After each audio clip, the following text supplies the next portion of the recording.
अस्सलाम वालेकुम व्यूअर्स। मेरा आज का टॉपिक है सदको, इखलास और हुस्न नीयत। हज़रत इब्ने उमर रज़ी अल्लाह ताला अन्हा से मरवी है कि मैंने नबी अकरम सल्लल्लाहु अलैहि वसल्लम को ये वाक़या बयान करते सुना कि पहली उम्मतों में से 3 अफराद सफ़र पर निकले। बारिश की वजह से एक पहाड़ की गार में उन्होंने पनाह ली। अचानक पहाड़ की एक बड़ी चट्टान उस गार के मुंह पर गिर पड़ी, जिससे गार का मुंह बंद हो गया। उन्होंने महसूस किया अब यहाँ से निकलने की एक ही सूरत है कि अपने किसी नेक अमल को वसीला बनाकर अल्लाह सुब्हानहू व तआला के हुजूर दुआ करें। उनमें से एक ने अल्लाह सुब्हानहू व तआला की बारगाह इलाही में अर्ज करते हुए कहा, मेरे वालिदैन बूढ़े थे, हर शाम में अपने बच्चों और बीवी से पहले उनकी खिदमत में दूध पेश करता था। एक दिन बकरियों के लिए दरख्त की तलाश में दूर निकल गया। हत्ता कि जब मैं शाम को वापस आया तो वो दोनों सो चुके थे। मैं उनका हिस्सा दूध लेकर हाजिर हुआ तो वो सोए हुए थे। मैं दूध का बर्तन हाथों में लिए उनकी बेदारी के इंतज़ार में खड़ा रहा, हत्ता कि वो अपने वक्त पर बेदार हुए और उन्होंने दूध पिया। ए अल्लाह सुब्हानहू व तआला, वो अमल सिर्फ तेरी रज़ा के लिए था, तू इस चट्टान को हमारे रास्ते से दूर फरमा।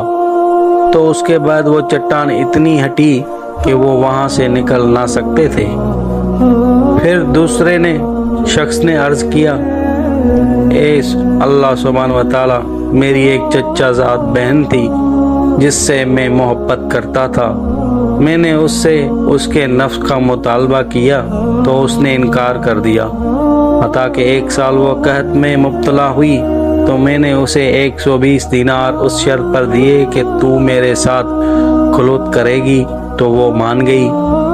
जब मुझे उस पर तदरद हासिल होगी तो उसने मुझे कहा कि अल्लाह सुब्हानहू व तआला का खौफ कर, निकाह के बगैर ये अमल हरगिज़ जायज़ नहीं।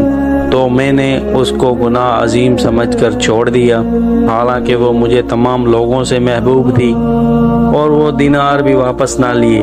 ए अल्लाह सुब्हानहू व तआला, अगर ये मेरा अमल तेरी रज़ा के लिए था तो हमारे रास्ते से इस चट्टान को दूर फरमा। और इस पर वो चट्टान और हटी, मगर अब भी निकलना मुमकिन न था। हुजूर पाक सल्लल्लाहु अलैहि वसल्लम ने फरमाया।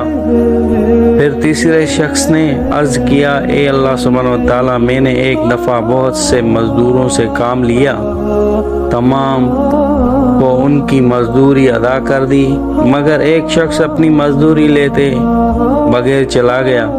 उसकी मज़दूरी खूब बढ़ी, यहाँ तक कि माल कसीर जमा हो गया।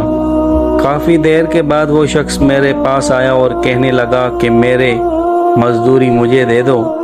मैंने कहा, ये जो ऊँट, गाय, बकरियां और गुलाम देख रहा है, ये सब तेरी मज़दूरी है। तो उसने कहा, ए अल्लाह सुब्हानहू व तआला के बंदे, मेरे साथ मजाक न करें।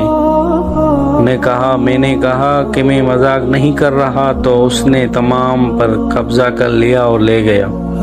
ए अल्लाह सुब्हानहू व तआला, ये अमल तेरी खुशनुदी के लिए ही था, तू इस चट्टान को दूर फरमा दे। बस वो चट्टान हट गई और उन्होंने निकलकर सफ़र शुरू कर दिया। दूसरी रवायत में वाक़े की तफसील यूँ है कि हज़रत फरमाया, पहली उम्मतों में से 3 आदमियों ने सफ़र शुरू किया। उन्हें बारिश ने आ लिया, लिहाजा उन्होंने एक गार में पनाह ली और गार का मुंह बंद हो गया। अब उन्होंने एक दूसरे से कहा, अब यहाँ से निजात सदक़ के इखलास के बगैर नहीं हो सकती, लिहाजा हर कोई उस अमल के वसीला से दुआ करे जिसमें इखलास महसूस करता है। तो उनमें से एक ने यह अर्ज़ किया, ए अल्लाह सुब्हानहू व तआला, तू जानता है कि मैं एक काम के लिए एक मज़दूर चावल के पैमाने के एवज़ लाया था। वो मज़दूरी वसूल किए बगैर चला गया। मैंने चावल की वो मिकदार आगे बो दी, उससे मुझे जो सम्रात हासिल हुए उनके एवज़ मैंने गाय और बैल खरीद लिए।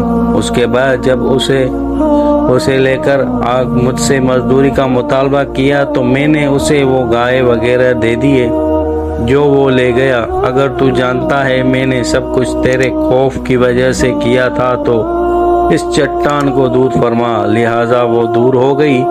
اس کے بعد واقعے کی تفصیل وہی ہے جو سابقہ حدیث میں تھی۔